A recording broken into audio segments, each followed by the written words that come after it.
warahmatullahi wabarakatuh. Selamat pagi, salam sejahtera bagi kita semua. Semoga kita selalu ada di dalam lindungan Allah Subhanahu wa taala. Asyhadu an la ilaha illallah wa asyhadu anna Muhammadan abduhu wa rasuluh, amma ba'du. Salawat serta salam semoga tercurah limpahkan kepada Nabi kita, yakni Nabi Muhammad Sallallahu Alaihi Wasallam. Tak lupa kepada para sahabat-sahabatnya, tabiin-tabiatnya, dan semoga sampai kepada kita selaku umatnya. Amin amin ya rabbal alamin. Dalam kesempatan kali ini, saya Haura Salsabila, NPM 1921031007. Saya dari kelas C, jurusan Pendidikan Masyarakat, Universitas Siliwangi.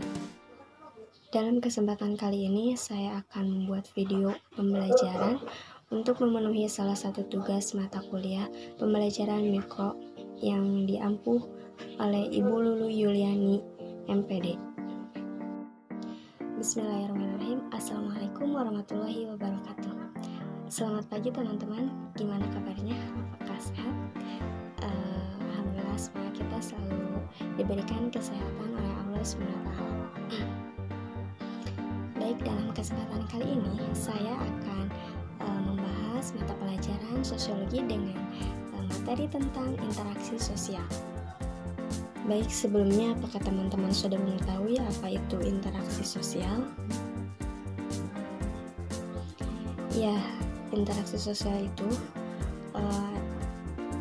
berasal dari kata inter dan action, di mana interaksi sosial ini adalah hubungan timbal balik antara manusia yang satu dengan manusia yang lain, di mana manusia ini saling mempengaruhi antara individu, kelompok sosial, bahkan masyarakat, di mana interaksi sosial ini tidak dapat terlepas dari kehidupan masyarakat, karena pada dasarnya manusia adalah makhluk hidup yang tidak bisa hidup sendirian tanpa bantuan orang lain. Maka dari itu kita harus mampu berinteraksi dengan baik dengan orang lain, sehingga kita akan banyak pengalaman dan pengetahuan baru.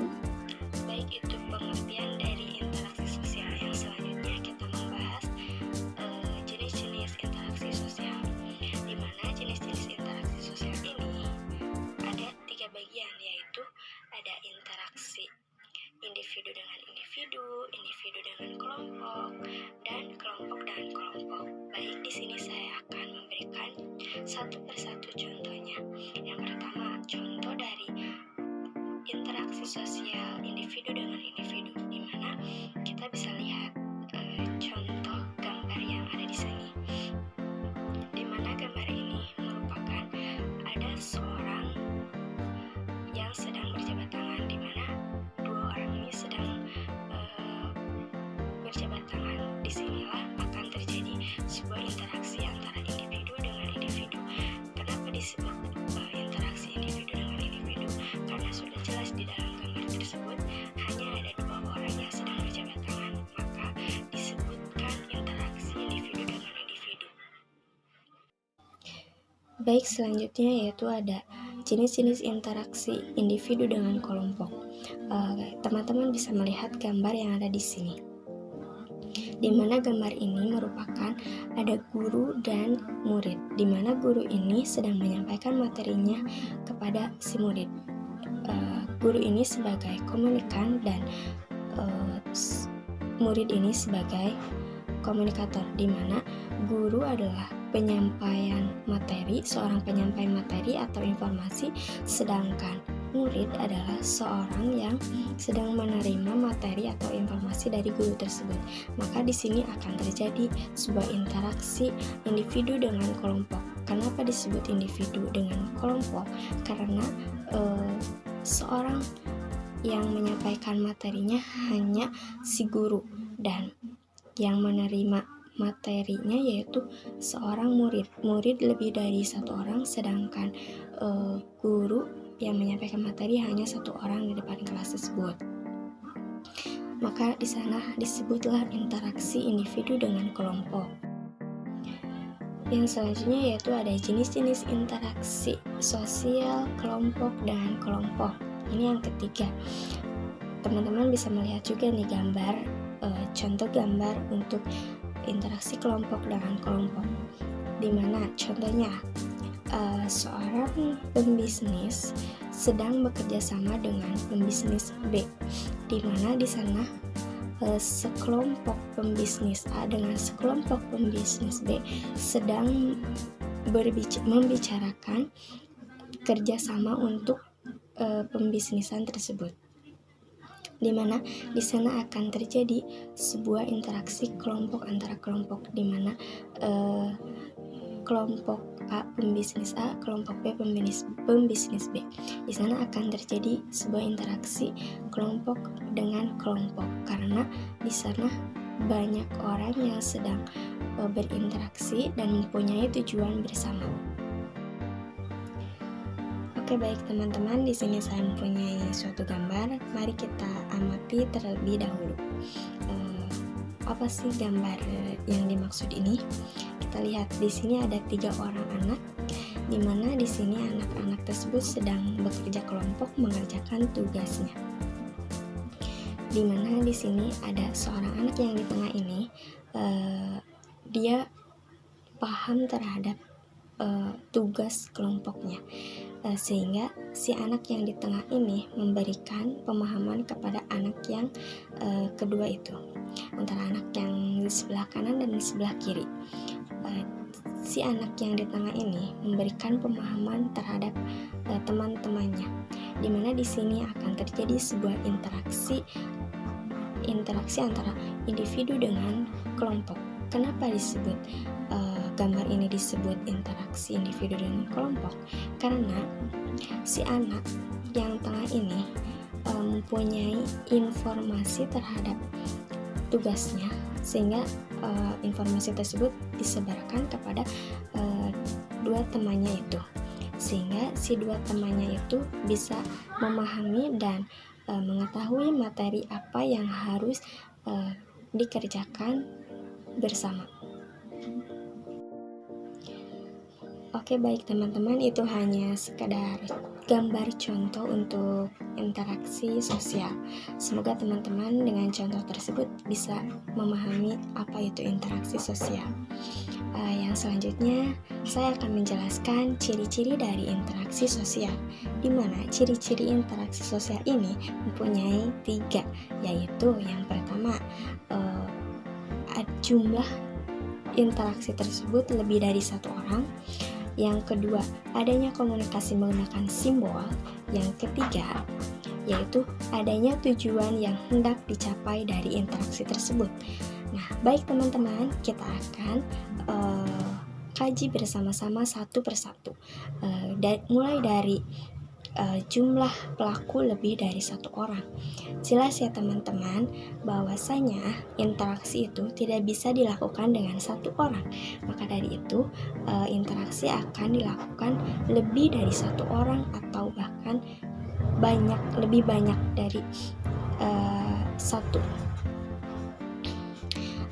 Maka dari itu kita harus berinteraksi dengan 2 orang atau lebih. Yang kedua, yaitu adanya komunikasi menggunakan simbol, di mana di dalam komunikasi atau interaksi ini harus menggunakan simbol yang baik. Salah satunya yaitu kita harus menggunakan bahasa yang baik dan jelas, supaya si penerima materi atau informasi dapat memahami apa yang kita sampaikan. Maka dari itu kita harus menggunakan bahasa yang baik dan juga benar, agar interaksi tersebut dapat berjalan dengan efektif.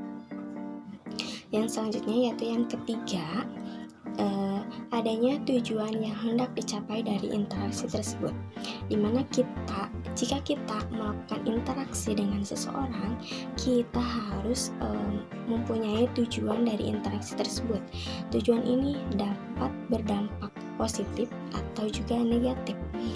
Kenapa bisa disebut dengan berdampak positif dan berdampak negatif? Karena pada interaksi ini bisa jadi kita bertujuan untuk bekerja sama, mencapai tujuan yang sama, atau bahkan interaksi ini mengakibatkan pertikaian atau perkelahian. Maka dari itu kita harus menentukan atau harus mempunyai tujuan dari interaksi tersebut.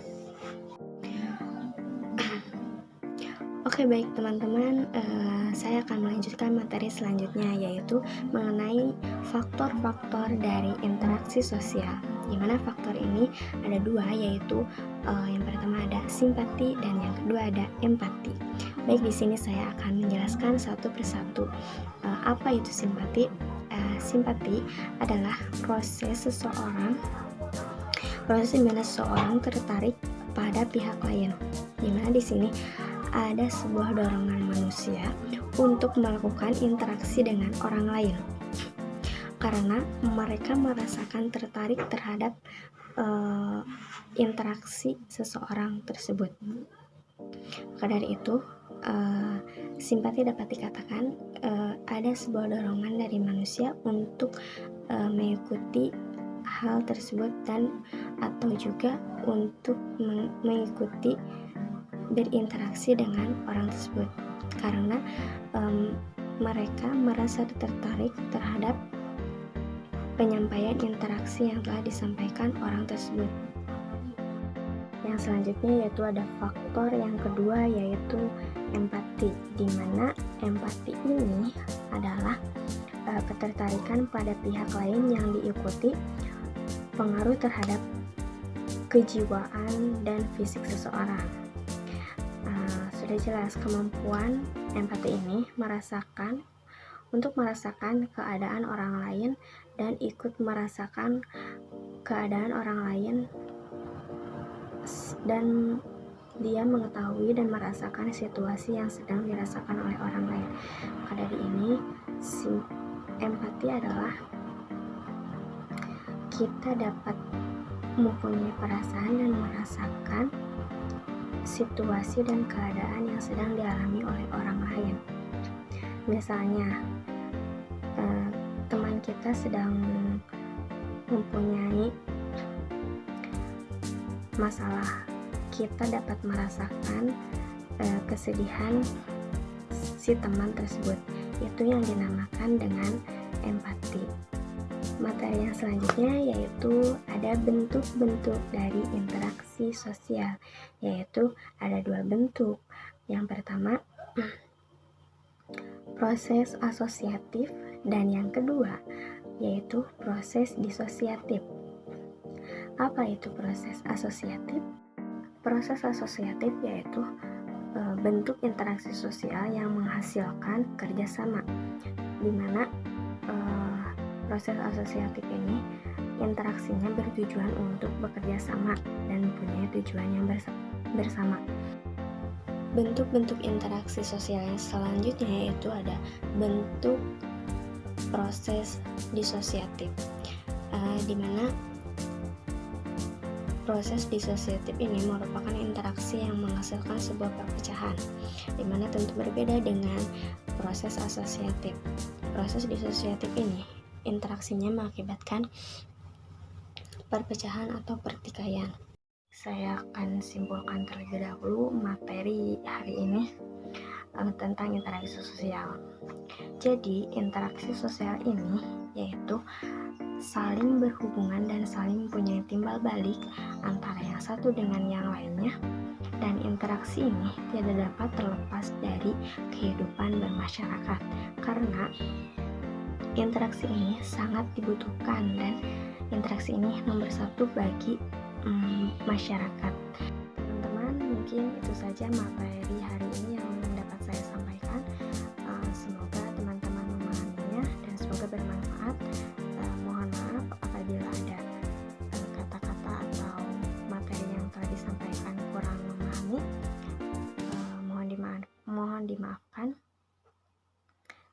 Mari kita tutup pembelajaran hari ini dengan pembacaan Alhamdulillah bersama-sama. Alhamdulillahirrabbilalamin. Wabillahi taufiq wal hidayah. Wassalamualaikum warahmatullahi wabarakatuh.